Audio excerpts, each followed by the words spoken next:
Good evening everyone, welcome to the literature Lok. आज हम पढ़ने वाले हैं जॉन मिल्टन का एक बहुत ही इंपॉर्टेंट वर्क जिसका नाम है ऑन शेक्सपियर।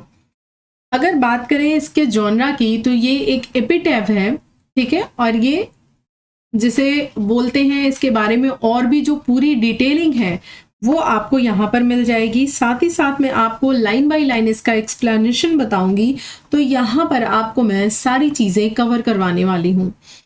तो चलिए फटाफट से इसको स्टार्ट कर लेते हैं। लेकिन उससे पहले मैं आपसे यही एक चीज़ कहना चाहूँगी कि आप लोग मेरे जो वीडियोस हैं उनको पसंद कर रहे हैं, इसके लिए थैंक यू सो मच। आपका दिल से शुक्रिया। आप लोगों ने मेरा जो मैंने मिल्टन का वीडियो डाला था बायोग्राफी वाला, वो आप लोगों ने काफ़ी देखा है और उसको पसंद भी किया है, तो उसके लिए थैंक यू।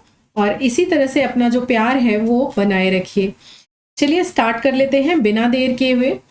तो अगर बात करें ऑन शेक्सपियर की, तो ये जो ऑन शेक्सपियर है ये जॉन मिल्टन ने लिखा है। ऑब्वियसली किसके बारे में?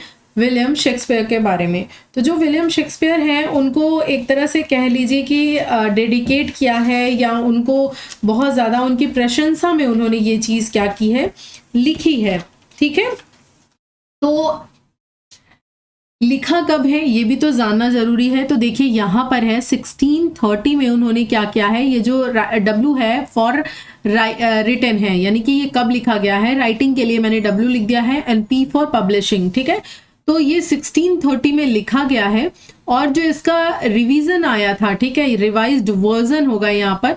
तो यहाँ पर जो रिवाइज्ड वर्जन आया था, ठीक है, वो आपका कब आया था? 1632 में आया था, ठीक। तो और किस टाइटल के साथ आया था? तो टाइटल था on the university carrier who. क्या टाइटल था? On the university carrier who. But my dear, अब आपके मन में एक कंफ्यूजन होगा कि ये जो ऑन शेक्सपियर है ये कब आया। इसको लेकर थोड़ा सा जिसे बोलते हैं कि लोगों के मन में कॉन्फ्लिक्ट है। उनको किसी को लगता है 1632, किसी को लगता है 1630। बट मैं आपको बता दूं, लास्ट ईयर जब ये क्वेश्चन पूछा गया था तो आप जाकर चाहे चेक कर लीजिएगा, वहां पर जो आयोग की आंसर की आई थी ना, वहां पर भी 1630 को ही राइट आंसर माना गया है। क्योंकि ये पहली बार जो है वो 1630 में ही आया था, लिखा गया था। और जब इसका रिवीजन वर्जन आया था तो वो 1632 में सेकेंड फोलियो में आया था, ठीक है। किस में आया था? सेकेंड फोलियो में आया था 1632 में। तो ये चीज आपको बहुत क्लियर रखनी है कि एग्जाम में आएगा तो आपको 1630 क्लिक करना है, और अगर रिवीजन वर्जन के बारे में बात करेगा तो आप 1632 क्लिक करोगे, ठीक। किस में आया था? सेकेंड फोलियो में आया था। अब देखिए ये जो पोएम है ना, इसको और किस नाम से जानते हैं? एक सेकंड, जो ये बार है इसको मैं थोड़ा साइड कर लेती हूँ, फिर आपको बताती हूँ। तो ये किस नाम से जाना जाता है? इसको सॉन्ग ऑन शेक्सपियर के नाम से भी जानते हैं, क्योंकि इसमें मिल्टन ने इनको, शेक्सपियर जी को काफी ज्यादा प्रेज किया है। जब आप अभी पोएम पढ़ोगे तो आप खुद ही देखोगे कि इन्होंने इतनी अच्छी इनका कंपैरिजन चीजों से किया है, इतना प्रेज किया है इनको, इसीलिए कहा जाता है सॉन्ग ऑन शेक्सपियर भी इसको कहा जाता है, ठीक। आगे देखिए, अब आप सोचोगे मैं ऊपर से क्यों नहीं चल रही हूँ, क्योंकि मैं रैंडमली जो चीजें हैं ना दिमाग में थी बिल्कुल वैसा ही बोलना स्टार्ट कर दिया, आपको बताना स्टार्ट कर दिया। पीपीटी तो खैर बनी हुई है वो अलग बात है, लेकिन है ना चीज़ें जो लर्न रहती है, जो याद रहती है, या जो चीज़ें मतलब एक तरह से कह लीजिए जिनसे स्टार्टिंग होती है वो ही एकदम टिप ऑफ द टंग रहता है, तो वो चीज़ है। तो इसलिए यहाँ से मैंने, और ये पॉइंट इंपॉर्टेंट भी है आपका। अब बात करते हैं ड्राइडन की। तो ड्राइडन ने क्या कहा है? इन्होंने कहा है the political son of Spencer. किसको कहा है? मिल्टन को। मिल्टन को क्या कहा है? The political son of Spencer. काफी इंपॉर्टेंट है, स्टार मार्क करके इसको याद करेंगे, क्योंकि यहां से क्वेश्चन एग्जाम में आ सकता है, ठीक है। उसके बाद बात करते हैं ब्लैक्स बुक मिल्टन। ये विलियम ब्लैक की बुक है। कौन सी? Milton, a poem in 2 books. Blake, ये यहां तक, ठीक है, यहां से यहां तक ये इनकी बुक का नाम है, ठीक। क्या नाम है? Milton, a poem in 2 books. किसने लिखा है? विलियम ब्लैक ने लिखा है। और यहाँ पर इन्होंने विलियम ब्लैक ने मिल्टन को एज अ कैरेक्टर यूज किया है। क्या यूज किया है? एज अ कैरेक्टर यूज किया है। ये एग्जाम में क्वेश्चन ऑलरेडी पूछा गया है कि विलियम ब्लैक ने अपने किस वर्क में मिल्टन को एज अ कैरेक्टर यूज किया है। तो वर्क का नाम है Milton, a poem in 2 books, ठीक है। आपको जनरली ये सारे फैक्ट मिलेंगे नहीं इजीली, इसीलिए मैंने आपको एक कलेक्शन देने की कोशिश की है कि जो पोएम है उसकी समरी तो आपको हर जगह अवेलेबल हो जाएगी, लेकिन उससे ज़्यादा ज़रूरी ये फैक्ट भी हैं, तो इनको भी आपको ध्यान रखना है। उसके बाद देखिए ये जो है, ये एक्चुअली स्टेटमेंट आपका जो दिया हुआ है ये भी बहुत ज़्यादा इंपॉर्टेंट है। मेरी पेन कहाँ है, आप लोग को दिख रही है कहीं चलती हुई? चल जाओ भाई, ये रही। अच्छा, रुक जाती है कभी कभी। विलियम ब्लैक बोलते हैं, William Blake considered Milton the major English poet. क्या बोलते हैं मिल्टन को? याद रखेंगे आप, द मेजर इंग्लिश पोएट बोलते हैं। इस चीज को आप ध्यान रखिए, बहुत ही ज्यादा इंपॉर्टेंट है। उसके बाद ब्लैक प्लेस्ड एडमंड यहाँ पर, ठीक है, एडमंड होगा EDMUND, ठीक है, Edmund Spenser as Milton's precursor मतलब क्या होता है? अग्रदूत। And show himself as Milton's political son. ठीक, तो ये स्टेटमेंट भी बहुत ज्यादा इंपॉर्टेंट है, इसको भी आप स्टार मार्क करेंगे और इसको याद करेंगे कि उन्होंने, विलियम ब्लैक ने मिल्टन को एक मेजर इंग्लिश पोएट बोला है और उन्होंने स्पेंसर को मिल्टन का अग्रदूत और खुद को क्या बोला है? मिल्टन का पॉलिटिकल सन बोला है। इस चीज को याद रखिएगा। यहाँ पर जितने भी फैक्ट दिए हुए हैं आपको, ये बहुत ज्यादा इंपॉर्टेंट है आपके एग्जाम पॉइंट ऑफ व्यू से। अब देखिए, अगर बात करें इस पोएम के बारे में जो हम पढ़ने चल रहे हैं, तो वो क्या है? वो है आपका, वो लिखी गई है, रिटन है in single stanza having 16 lines. कितनी? एक ही स्ट्रेंजा में ये आपकी पूरी जो पोएम है वो कंप्लीट हो जाती है। और ये कितनी लाइन्स की है? तो ये 16 लाइन्स की है, ठीक है। उसके बाद देखिए यहाँ पर आइएम्बिक पेंटामीटर यूज हुआ है। क्या यूज हुआ है? पेंटामीटर यूज हुआ है। स्पेलिंग देखिए यहाँ पर भी गलत उन्होंने लिखी है पेंटामीटर की, ठीक है, तो इसको करेक्ट कर लीजिएगा आप।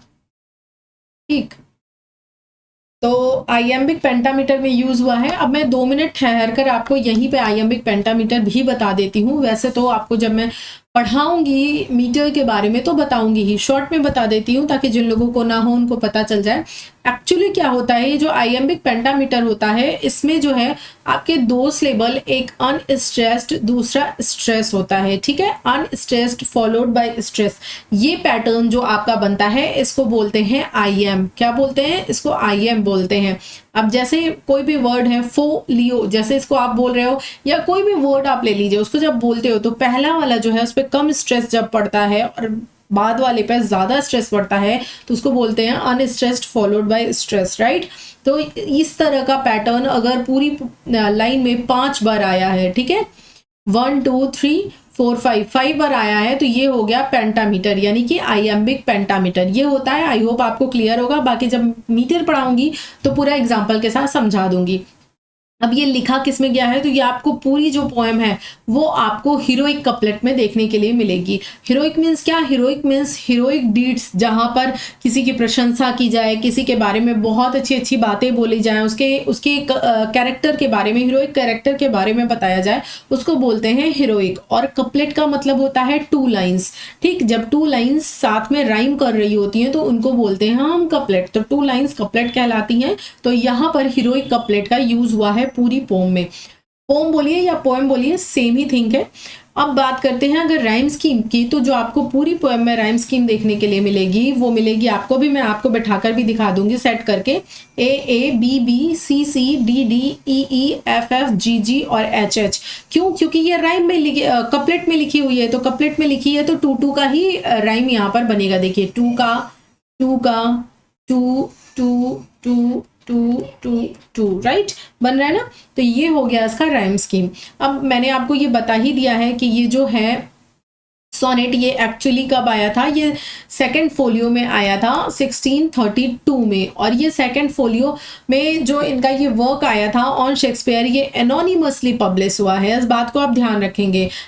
यहाँ से 2 वर्ड आपको पता चलते हैं, एक तो एनोनिमसली एंड दूसरा है पोस्थुमसली। तो ये जो पोस्थुमसली है और एनोनिमसली क्या है, ये बहुत सारे लोगों को पता होगा, लेकिन जिनको नहीं पता है उनके लिए इंफॉर्मेशन दे रही हूँ कि जो एनोनिमसली है इसका मतलब है कि जब आप कोई अपना वर्क जो है प्रिंट करवाते हो और उस पर अपना नाम मेंशन नहीं करते हो कि रिटन बाय, ठीक है, या ऑथर का नेम मेंशन नहीं होता, दैट इज एनोनिमसली। एंड पोस्टहुमसली वो होता है जब किसी की डेथ के बाद उसका वर्क पब्लिश होता है, दैट इज कॉल्ड पोस्टहुमसली।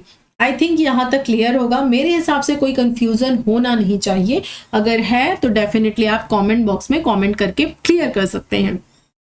अब यहाँ से स्टार्ट करते हैं हम इसको पढ़ना। एक एक चीज आपको बहुत ही बेहतरीन तरीके से समझाने की कोशिश करूंगी। बात अगर दिल तक पहुंचती है, समझ में आता है, तो ये आपसे उम्मीद भी करूंगी कि आप इसको पसंद करेंगे, लाइक करेंगे। ठीक है, तो चलिए आगे बढ़ते हैं। मैं अपनी ड्यूटी स्टार्ट करती हूँ। What needs my Shakespeare for his honored bones? The labor of an age in piled stones, or that his hollowed reliquaries should be hid under a star pointing pyramid. Dear son of memory, great heir of fame, what needest thou such weak witness of thy name? Though in our wonder and astonishment has built thyself a livelong monument, for which to shame of slow endeavoring art। ठीक, यहां से देखते हैं, इसका meaning इतने का समझते हैं। उसके बाद जो है वो आपका अगली लाइन में जो है, मतलब अगले पेज में जो लाइंस होंगी उनको देखेंगे। ठीक है, अभी मैं आपको थीम वगैरह सब बताऊंगी, तो बहुत अच्छे से मेरे साथ बने रहिए। अब यहाँ पर देखिए इन्होंने एक वर्ड यूज किया है, माई। ये क्या सजेस्ट करता है? ये जो माई वर्ड है ना, ये सजेस्ट करता है कि मिल्टन जो है वो शो करना चाहते हैं, वो ये क्या हो गया, जस्ट अ सेकेंड, उस पेज का सब कुछ इस पे कैसे प्रिंट हो गया? How it can be possible? Just give me few seconds, let me check.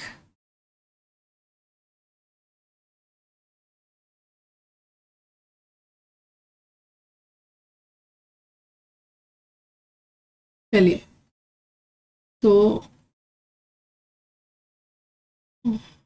तो यहाँ पर जो इन्होंने माई वर्ड यूज किया है, माई शेक्सपियर, ठीक है, ये यहाँ पर जो मिल्टन है वो ये दर्शाना चाहते हैं, वो शो करना चाहते हैं कि वो विलियम शेक्सपियर से कैसा कनेक्शन रखते हैं, उनके बारे में क्या सोचते हैं, उनके मन में उनके लिए कितनी आत्मीयता है। ठीक है, इसको प्रेजेंट करने के लिए इन्होंने यहाँ पर माई शेक्सपियर यूज किया है। वो सिर्फ शेक्सपियर भी लिख सकते थे, लेकिन यहाँ पर वो अपनी बॉन्डिंग को दिखाना चाहते हैं कि कितना अच्छा वो फील करते हैं अपने मन में, उनके लिए कितना सम्मान रखते हैं। तो यहाँ पर इन्होंने माई वर्ड का यूज किया है। ठीक, तो आगे वो कह रहे हैं व्हाट नीड्स, क्या जरूरत है, my Shakespeare for his honoured bones, मेरे शेक्सपियर को, यानी मेरे शेक्सपियर को उसकी सम्मानित हड्डियों के लिए क्या चाहिए? व्हाट नीड, क्या जरूरत है, किस चीज की जरूरत है? आगे देखिए, the labour of an age in piled stones, यानी कि एक पूरा श्रम, एक युग का पूरा श्रम। The labour of an age, यानी कि एक युग का पूरा श्रम, यानी कि जो विलियम शेक्सपियर हैं वो अपने आप में पूरी एक एज को प्रेजेंट करते हैं, पूरी एक युग को प्रेजेंट करते हैं। और उनके वर्क्स आप उठाकर पढ़ोगे तो वो पूरे समाज का आईना है, वो बहुत सारी चीजों को दर्शाते हैं। इसीलिए यहाँ पर उन्होंने ये वर्ड यूज किया है कि the labour of an age, यानी कि एक साल का पूरा, जो एक युग का जो श्रम था, इन पाइल्ड स्टोन्स, वो इन पत्थरों के ढेर में, और या that his hallowed relics should be hid, या फिर ये जो उनकी पवित्र अवशेष जो हैं, या जो यहाँ पर हॉलोड रेलिक्विस का मतलब क्या होता है? अवशेष। इसका मतलब होता है, एक सेकेंड, ये स्पेलिंग सही कर लीजिएगा, इसका मतलब होता है अवशेष। तो उनके जो अवशेष हैं, क्योंकि कोई भी व्यक्ति जब मृत हो जाता है तो उसकी हड्डियों का अवशेष बचता है, जहां पर दफनाया जाता है उस ट्रेडिशन में, और जहां पर बर्न कर दिया जाता है वहां पर राख बचती है। ठीक है, तो वहां पर वो वही कह रहे हैं कि ये जो उनका पवित्र अवशेष है, ठीक है, उसके पवित्र अवशेष कहाँ छिपा दिया जाए? ठीक है, under a star pointed pyramid, या ये जो तारों की तरफ इशारा करते हुए ये जो पिरामिड्स हैं, क्या इनके नीचे, क्या मेरे शेक्सपियर को इन सारी चीजों की जरूरत है? अब इन 4 लाइंस में देखिए एक्चुअली वो कहना क्या चाह रहे हैं। वो कहना इतना ही चाह रहे हैं कि जो मेरे विलियम शेक्सपियर हैं, उनका ओहदा इतना ऊंचा है, उनका सम्मान इतना ज़्यादा है कि उनकी इन हड्डियों को, उनकी ये जो बोन्स बची हुई हैं, सम्माननीय ये जो बोन्स हैं, उनको इन तुच्छ सम्मानों की ज़रूरत नहीं है। उनको इन पाइल स्टोन्स की, इन जो पॉइंटेड स्टार पॉइंटेड पिरामिड्स हैं, यानी जो ऊंचे ऊंचे पिरामिड्स बनाए जाते हैं लोगों को दफन करके, वही वो कह रहे हैं कि उन सारी चीज़ों की, इन छोटी छोटी चीज़ों की उनको ज़रूरत नहीं है उनके सम्मान के लिए। ठीक है, यानी कि ये सारी चीजें, ये छुटपुट चीजें उनके सम्मान को प्रेजेंट नहीं कर सकती हैं। क्लियर हुआ यहाँ तक? वो यही कह रहे हैं कि मतलब आपको इतना समझ में आ जाना चाहिए कि उनके सम्मान में ये सारी चीजें बहुत तुच्छ हैं, बहुत छोटी हैं, इनकी कहीं कल्पना ही नहीं की जा सकती। यानी कि उन्होंने जो काम कर दिया, जो समाज को देन दे दी और किस तरह से उन्होंने जगह बनाई है, उसकी तुलना में ये पिरामिड्स, ये जो स्ट्रक्चर, ये जो टॉम बनते हैं, ये सारी चीजें तुच्छ हैं, इनकी कोई जगह नहीं है। आगे देखिए, dear son of memory, great heir of fame, यानी कि ये यहाँ पर संबोधित कर रहे हैं किसको? विलियम शेक्सपियर को। वो कह रहे हैं कि विलियम शेक्सपियर जो हैं वो मेमोरी के, यानी यादों के प्रिय पुत्र हैं, यानी कि वो यादों में बसते हैं। ग्रेट हेयर ऑफ फेम, और जो प्रसिद्धि है उसके महान उत्तराधिकारी हैं। क्यों उन्होंने ऐसे वर्ड्स यूज किए हैं? क्योंकि ऑलरेडी उन्होंने जो वर्क्स लिखे हैं वो किसी पहचान के मोहताज नहीं है। आज भी आप देखिए कोई ऐसी यूनिवर्सिटी, कोई ऐसा कॉलेज, कोई ऐसा सिलेबस नहीं है जहां पर इंग्लिश लिटरेचर हो और वहां पर विलियम शेक्सपियर ना हो। इट मीन्स वो बहुत ज्यादा प्रसिद्ध हैं, बहुत ज्यादा फेम उनके पास है। तो वही वो कह रहे हैं कि क्या मेरे शेक्सपियर को इन सारी चीजों की जरूरत है? बिल्कुल भी नहीं। क्यों? क्योंकि वो स्मृति के एक प्यारे पुत्र हैं, यानी कि वो सबकी स्मृतियों में बसते हैं और वो प्रसिद्धि के उत्तराधिकारी हैं, मींस बहुत ज्यादा प्रसिद्ध हैं वो। What needest thou such weak witness of thy name? दाई मतलब योर। ठीक है, अब यहाँ पे वो क्वेश्चन कर रहे हैं, पूछ रहे हैं कि क्या तुम्हारे नाम को इतनी कमजोर गवाही की आवश्यकता है? इतनी कमजोर, विटनेस मीन्स क्या होता है? गवाही, यानी वीक मीन्स कमजोर।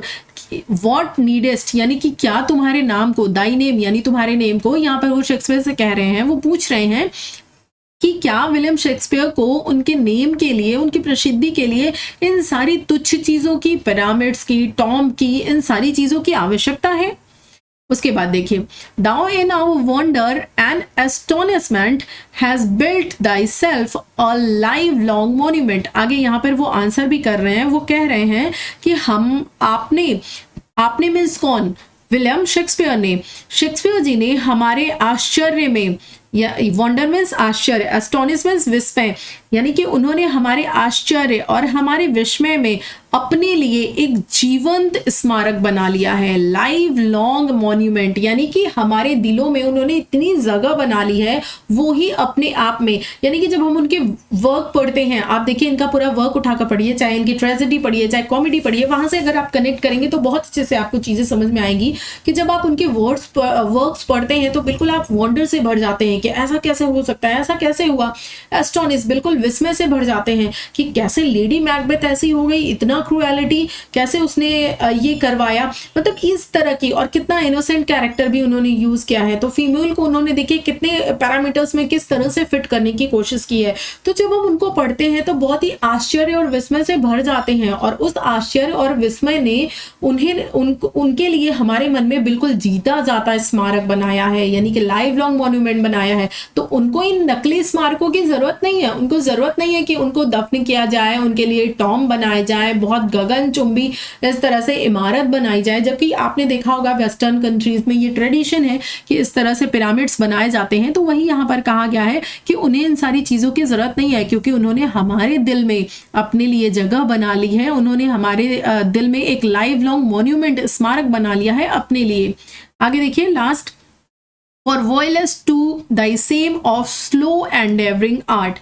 अब यहाँ पर वो क्या कह रहे हैं? यहाँ पर वो ये कहना चाह रहे हैं कि जब वो जीवित थे, ठीक है, जब वो जीवित थे तो उस समय बहुत सारे लोग जो हैं, और भी तो राइटर्स रहे होंगे ना, तो बहुत सारे लोग क्या करते थे, अपना काम करते थे, अपनी चीज़ों को लिखते थे, है ना, शेक्सपियर के समान वो भी रचना करना चाहते थे, लेकिन उनकी ये जो रचना करने की कला थी, स्लो एंडेवरिंग आर्ट, यानी वो बहुत धीमी थी। यानी कि वो सोचते थे कि बिल्कुल विलियम शेक्सपियर जैसा लिखें और एक ही दिन में उनकी प्रसिद्धि हो जाए, वो छा जाए, प्रसिद्ध हो जाए उनके जैसा। लेकिन शायद उनको पता नहीं था, उनको शेम था कि मतलब वो उनके जैसा नहीं बन पाए। उन्होंने कोशिश तो की, विलियम शेक्सपियर के समान शक्तिशाली रचना करने का प्रयास तो उन्होंने किया, लेकिन फाइनली वो इस चीज में सफल नहीं हुए। क्यों? क्योंकि उनकी जो धीमी गति थी, उन्होंने इतनी धीमी गति से ये प्रयास की, ये कला अपनी दर्शाई, जिसने प्रयास एक प्रभाव जो है वो नहीं छोड़ा।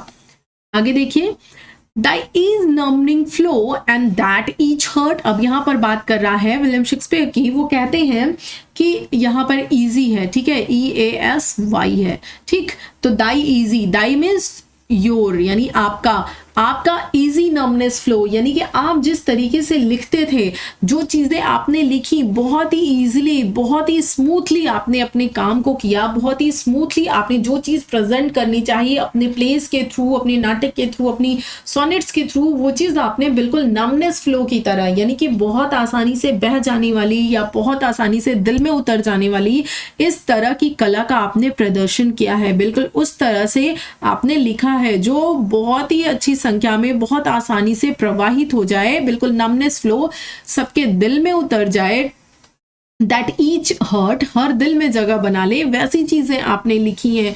तो यहाँ पर वो यही कहते हैं कि ये जो कला है, ये जो आपने यूज किया है, विलियम शेक्सपियर ने इस स्तर का लिखा है कि वहां पे उस समय जो भी राइटर्स थे वो उनके आसपास भी नहीं टिक पा रहे थे।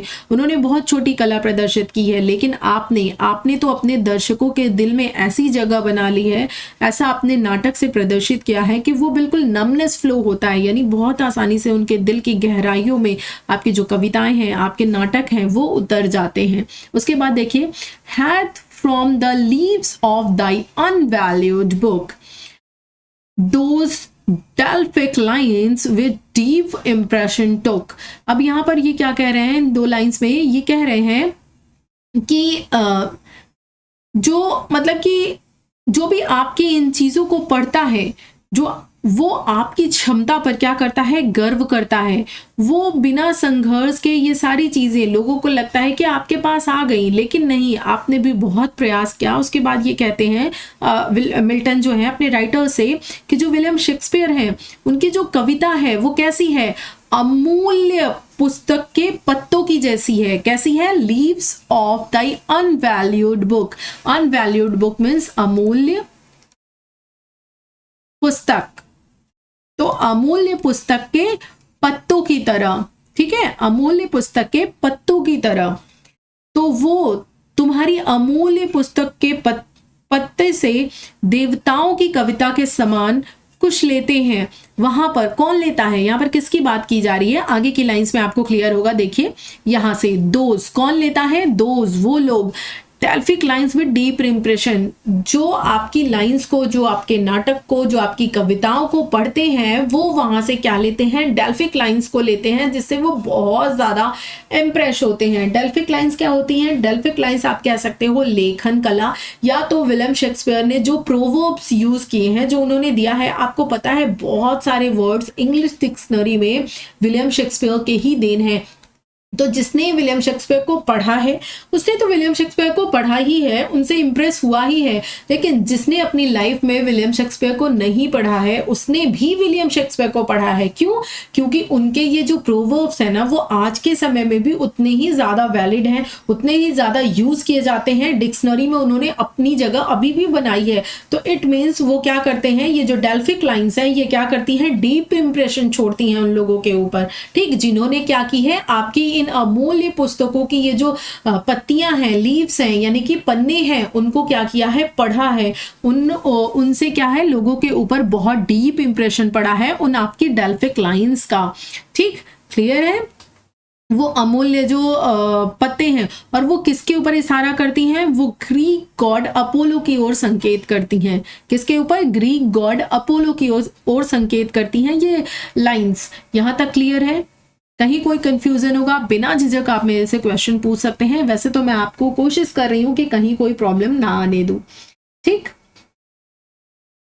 आगे बढ़ते हैं और देखते हैं आगे यहां से। then thou art fancy of itself breathing doth make us marvel with too much conceiving, and so spultured in such pomp doth lie, that kings for such a tomb would wish to die। अब यहां पर वो क्या कह रहे हैं, यहां पर वो ये कह रहे हैं फिर भी, ठीक है, then thou यानी कि फिर भी तुम अपनी शोक करने की जो हमारी कल्पना है, यानी कि हम क्या करते हैं कि कितना भी हो लेकिन हम शोक तो मनाते ही है ना, जब हमारा कोई नियर डियर हमसे दूर चला जाता है। तो वही वो कह रहे हैं हमारी जो आदत है ना, हमारी जो शोक करने की, जो हमारी शोक करने की कल्पना है, फैंसी मीन्स होता है कल्पना, तो हमारी जो शोक करने की, शोक मनाने की हमारी जो कल्पना है वो क्या है, वो बहुत अधिक, यहाँ पर देखिए ब्रीविंग दिया हुआ है, does make us Marvel with too much conceiving. यहाँ पर कंसीव का मतलब क्या है, वैसे तो कंसीव का मतलब होता है गर्भ धारण करना, तो बट यहाँ पे गर्भ धारण करने से मतलब नहीं है, यहाँ पर मतलब ये है कि जो उनके दुख में डूबते हैं, उनके ना होने का जो दुख है, क्योंकि हमें शोक मनाने की आदत है, हम दुख मनाते हैं, तो हम जब उनकी शोक भरी कल्पनाओं में जाते हैं तो हम इस तरह से डूब जाते हैं जैसे कि मानो उन्होंने हमारे दिल में एक संगमरमर जैसा जगह बना लिया है, यानी संगमरमर का एक जिसे बोलते हैं टॉम जैसा बना लिया है। यानी कि यहाँ पर देखिए मेक अस मार्बल, बिल्कुल हमें बिल्कुल संगमरमर जैसा बना देते हैं। ठीक, क्यों संगमरमर क्या मतलब, एकदम जिसे बोलते हैं स्तब्ध, कोई हलचल नहीं, बिल्कुल सोच में डूबा हुआ, शोक में डूबा हुआ। तो बिल्कुल वैसे ही यहाँ पर वो एग्जैक्टली इन दो लाइंस में यही कहना चाह रहे हैं कि जब हमारी ये जो आदत है कल्पना करने की, शोक में डूबने की, तो जब हम उस शोक करने की कल्पना में डूबे रहते हैं तो हम क्या करते हैं, हमारी ये जो बहुत शोक करने की आदत है ये हमें कैसा बना देती है, बिल्कुल संगमरमर के जैसा बना देती है। मेक अस मार्बल, ठीक है, हमको बिल्कुल संगमरमर के जैसा बना देती है। उसके बाद देखिए and sculptured in some pompt doth lie, उसके बाद क्या है, और इस तरह के आडंबर में डूबा हुआ ये जो दोस्त है वो क्या करता है, झूठ बोलता है।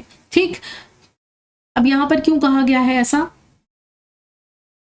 यहाँ पर एक्चुअली इसलिए कहा गया है कि ऐसा करने पे क्या होता है, बिल्कुल समाधि में व्यक्ति लीन हो जाता है, यानी कि बिल्कुल उसी गहरी सोच में चला जाता है। समाधि क्या होती है, समाधि बिल्कुल मरणासन जैसी स्थिति होती है ना, जैसे कि बिल्कुल जब व्यक्ति मरने वाला होता है तब वो समाधि लेता है, यानी कि उसकी स्थिति बिल्कुल ऐसी नहीं होती कि वो जीवंत हो, बिल्कुल ऐसी स्थिति होती है।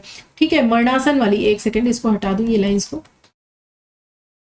ठीक, तो यहाँ पर देखिए, तो वही वो कह रहे हैं कि जब हम इतना दुख में, इतना ख्यालों में डूबे रहते हैं, शोक मनाते रहते हैं, तो हमारी स्थिति बिल्कुल झूठे दोस्त जैसी हो जाती है, जो कि झूठ बोलता है। और ऐसा क्यों होता है, क्योंकि हम बिल्कुल समाधि में लीन रहते हैं, बिल्कुल जिसे बोलते हैं कि उन्हीं ख्यालों में डूबे रहते हैं और उनकी समाधि स्थल के पास बैठकर सोचते रहते हैं। आगे देखिए वो क्या कह रहे हैं, that kings for such a tomb would wish to die. अब यहाँ पर उन्होंने ऐसा क्यों कहा, क्योंकि विलियम शेक्सपियर ने जो काम किया है, जो उन्होंने सबके दिल में जगह बनाई है, उनको इस टॉम की, इस गगनचुंबी जो पिरामिड्स हैं उनकी जरूरत नहीं है, लेकिन उनकी जो स्मृतियां हैं लोगों के दिल में, उनके लिए जो जगह है कि उनके बारे में सोचते हुए ही व्यक्ति बिल्कुल मार्बल जैसा, समाधि जैसा बिल्कुल स्थिर हो जाता है। वैसी ही उनके जैसे मरने की इच्छा कौन करता है, किंग करता है, राजा करता है। यानी कि जो राजा है वो क्या सोचता है, वो सोचता है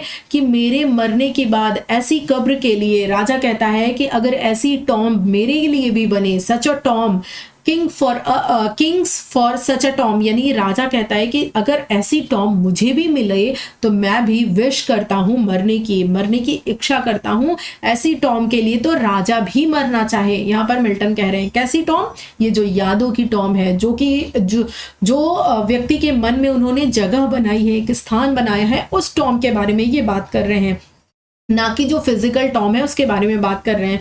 तो ओवरऑल इस पूरी सोनेट में उन्होंने ये दर्शाने का प्रयास किया है कि जो विलियम शेक्सपियर है वो भौतिकता से कहीं ज्यादा ऊपर हैं, ठीक है, वो कहीं ज्यादा भौतिकता से ऊपर हैं। उनके लिए, उनको याद करने के लिए, उनको सम्मान देने के लिए हमें ये टॉम बनाने की, उनकी फोटो लगाने की, पिरामिड्स बनाने की, हमें इन सब चीजों की जरूरत नहीं है, क्योंकि ऑलरेडी उन्होंने इतना महान काम किया है कि उनके काम को पढ़कर, उनके जो पेजेस हैं, जो उनकी अनवैल्यूड बुक्स हैं, उनको पढ़कर, उनके पेजेस को पढ़कर, उनके डेल्फिक लाइंस को पढ़कर हमारे मन में इतना इंप्रेशन पड़ा है कि बिल्कुल वो छाप हो गई है। यानी कि हमारे मन में उन्होंने एक जगह बना ली है, लाइव लॉन्ग मॉन्यूमेंट बना लिया है, जीता जागता स्मारक उन्होंने हमारे दिल में ही बना लिया है, ठीक है।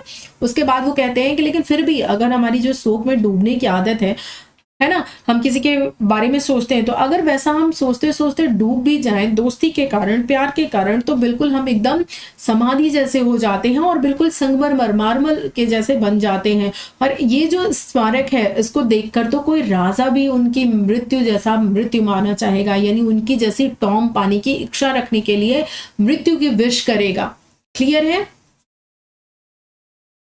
अब यहाँ पर पीछे देखिए, आपको एक चीज बता देती हूँ। तो पहले आपको ये थीम बता दूं, तो इतनी चीजें आपको अच्छे से क्लियर होंगी। आई होप आपको कोई कंफ्यूजन होना नहीं चाहिए, ठीक है। मैंने आपको क्लियर कर दिया है सारी चीजें, सारी लाइंस। अगर कहीं किसी लाइन में, कहीं किसी वर्ड में कोई भी प्रॉब्लम हो तो डेफिनेटली आप मुझे जरूर, जिसे बोलते हैं कि मतलब पूछिएगा, मैं बता दूंगी। और यहाँ पे ध्यान रखिएगा, ये जो कंसीविंग है ये गर्भ धारण के लिए नहीं है, ये कंसीविंग किसके लिए है? उनके विचारों को, उनके थॉट्स को धारण करने के लिए, पढ़ने के लिए, उनके जो वैल्यूएबल वर्क्स हैं उनको, ठीक है, धारण करने के सेंस में है। यहाँ पर धारण करना, धारण करना, ठीक है, धारण करने के सेंस में है। तो आई होप चीजें क्लियर होंगी आपको। आगे बढ़े और आपको मैं थोड़ा सा बता देती हूँ किसके बारे में, और कुछ चीजों के बारे में। जैसे कि ये क्या है, अगर आपसे एग्जाम में पूछा भी जा सकता है कि ट्रिब्यूट टू शेक्सपियर क्या है, यानी कि जॉन मिल्टन ने ट्रिब्यूट टू शेक्सपियर या उनके लिए ट्रिब्यूट कौन सा किया है, तो आप बताओगे ऑन शेक्सपियर। तो इसको ट्रिब्यूट टू शेक्सपियर भी बोलते हैं, इसको, इस वर्क को जो अभी हमने पढ़ा। अब मैं आपको इसको थोड़ा थीम में बता देती हूँ कि इसकी थीम क्या है। कई बार एग्जाम में थीम भी पूछ देती है। तो थीम क्या है? पहली थीम तो इसकी होती है इमॉर्टैलिटी। क्या होती है? इमॉर्टैलिटी। क्योंकि देखिए जो यहाँ पर है, यहाँ पर उन्होंने अपना पूरा प्रयास किया है ये दर्शाने का कि विलियम शेक्सपियर को भौतिक चीज़ों की ज़रूरत नहीं है, ये उनसे ज़्यादा ऊपर उठ चुके हैं, भौतिकता उनके लिए मायने नहीं रखती है। उसके बाद इन्होंने जो सेकंड थीम है वो है कैरेक्टराइजेशन ऑफ शेक्सपियर। यहाँ पे उन्होंने शेक्सपियर के कैरेक्टर को प्रेजेंट करने की कोशिश की है कि वो कितने महान थे, कितना अच्छा वर्क लिखते थे, उन्होंने कितनी महान देन जो है इंग्लिश डिक्शनरी को दी है, अपने कितने वर्ड्स उन्होंने दिए हैं जिनको कि हम आज भी यूज कर रहे हैं, उन्होंने कितनी जगह बनाई है हमारे दिल में। तो यहाँ पर उन्होंने उनका कैरेक्टर भी प्रेजेंट करने की कोशिश की है। तो ये रही थीम उसकी। Last but not the least, मैंने आपको स्टार्टिंग में बताया था, यहाँ पर देखिए इस पेज पे, यहाँ पे मैंने आपको बताया था कि ये क्या है, ये एक एपिटैफ है। अब आप ये भी समझ लो कि एपिटैफ होता क्या है। एक्चुअली जो एपिटैफ होता है वो शॉर्ट लिरिक होता है जो कि लिखा जाता है किसी की मेमोरी में जिसकी डेथ हो गई हो, उसको बोलते हैं एपिटैफ, राइट। तो अगर आप बोल सकते हो कि epitaph is a short lyric written in memory of someone who has died, जिसकी डेथ हो चुकी है उसके याद में अगर कुछ पंक्तियां लिखी जाएं तो उन्हें ही हम क्या बोलते हैं? एपिटैफ बोलते हैं। यहाँ पर देखिए आपको ये जो क्वेश्चन मार्क मिल रहा है, ये question what needest thou such weak witness of thy name, ये जो है ये क्या है? ये रिटोरिकल क्वेश्चन है, ये ध्यान रखिएगा। ये यहाँ पर डिवाइस यूज हुई है, लिटरेरी डिवाइस, तो रिटोरिकल क्वेश्चन है ये, ठीक है। रिटोरिकल क्वेश्चन, रिटोरिकल क्वेश्चन क्या है? रिटोरिकल क्वेश्चन का मतलब होता है जिसका आंसर देने की जरूरत नहीं है, आंसर अंडरस्टूड है। यहाँ पर खुद ही इन्होंने बता दिया ना, पहले तो ये क्वेश्चन पूछते हैं कि क्या तुम्हें इतने कमजोर प्रूफ की, इतने कमजोर विटनेसेस की जरूरत है, फिर आगे ये खुद ही बता देते हैं कि नहीं, आपको जरूरत नहीं है इन टॉम्स की, इन पिरामिड्स की, क्योंकि आपने हमारे दिल में लाइव लॉन्ग मॉन्यूमेंट बना लिया है। तो खुद ही इन्होंने आंसर दे दिया। इट मीन्स रिटोरिकल क्वेश्चन यही होते हैं, ठीक है। तो आई होप, इतनी बार बोलूंगी आई होप आपको क्लियर हो गया है। मैं तो तब तक बोलती रहूंगी जब तक आपका जवाब नहीं आएगा। तो चलिए आप भी जवाब दे दीजिए, नीचे मुझे कमेंट करके जरूर बता दीजिए कि आपको क्लियर हो गया है कि नहीं हुआ है। ठीक है। और मैंने आपको बोला था राइम स्कीम मैं आपको सेट करके बता दूंगी, तो देखिए राइम स्कीम सेट कर लीजिए यहाँ पर, फिर फटाफट से इसको एंड करेंगे। ये देखिए बोन्स ए स्टोन्स ए बोलकर देखिए, बोन्स स्टोन्स राइम कर रहा है ना। Head pyramid B B, head mid rhyme कर रहा है ना। उसके बाद देखिए फेम नेम राइम कर रहा है ना, सी सी। उसके बाद देखिए एस्टोनिशमेंट मॉन्यूमेंट मेंट, ठीक है, तो डी। उसके बाद आर्ट ई और हार्ट राइम कर रहा है, आर्ट हार्ट, तो ये ई हो गया। उसके बाद बुक टुक एफ हो गया, बोलकर देखिए बुक टुक। उसके बाद देखिए ब्रीविंग कंसीविंग क्या हो गया आपका, जी एंड लास्ट लाई डाई एच हो गया। ये राइम स्कीम भी मैंने आपको बैठा दी है। तो चलिए, आपने पूरा वीडियो को लास्ट तक देखा, इसके लिए again thank you so much again. और हाँ, अगर आपको वीडियो अच्छा लगा हो तो लाइक कर दीजिएगा, चैनल को सब्सक्राइब कर लीजिएगा और बेल आइकन भी ज़रूर हिट कर लीजिएगा, ताकि आपको नोटिफिकेशन की जो अपडेट है वो मिलती रहे। और साथ ही साथ मैं आपको ये भी बता दूं कि आपके सिलेबस से रिलेटेड कोई भी ऐसी चीज़ नहीं है जो इस चैनल पर रह जाएगी और पढ़ाई नहीं जाएगी, चाहे वो इंपॉर्टेंट लाइन्स हो, चाहे पूरा होल वर्क हो। और हाँ, मैं बता दूँ, मैं ऐसा नहीं है कि विलियम शेक्सपियर का सिर्फ आपको ट्रेजेडी और कॉमेडी पढ़ाकर चली जाऊंगी, नहीं, मैं आपको उनके जितने मैक्सिमम प्लेज हैं जहाँ से एक क्वेश्चन भी आता है उनको भी मैं कवर कराऊंगी। और ना ही सिर्फ उनकी समरी बल्कि उनकी पूरी इंपॉर्टेंट लाइंस भी कवर कराऊंगी, पूरा गाल्सवर्दी, पूरा वर्ड्सवर्थ, पूरा सब कुछ, मिल्टन की जो पैराडाइज लॉस्ट की इंपॉर्टेंट लाइंस है वो सब कुछ आपको कवर कराऊंगी बहुत अच्छे से। History of English literature, literary criticism, सब कुछ। तो अगर आप चाहते हैं सारी चीज़ लेना तो सब्सक्राइब कर लीजिएगा। और हाँ, साथ ही साथ ये भी कहूँगी, हंसते रहिए, मुस्कुराते रहिए, अपनी लाइफ में पॉजिटिविटी ऐड करते रहिए और बहुत धांसू तैयारी करिए ताकि इस बार एक सीट आपकी पक्की हो जाए। All the best, bye bye and take care.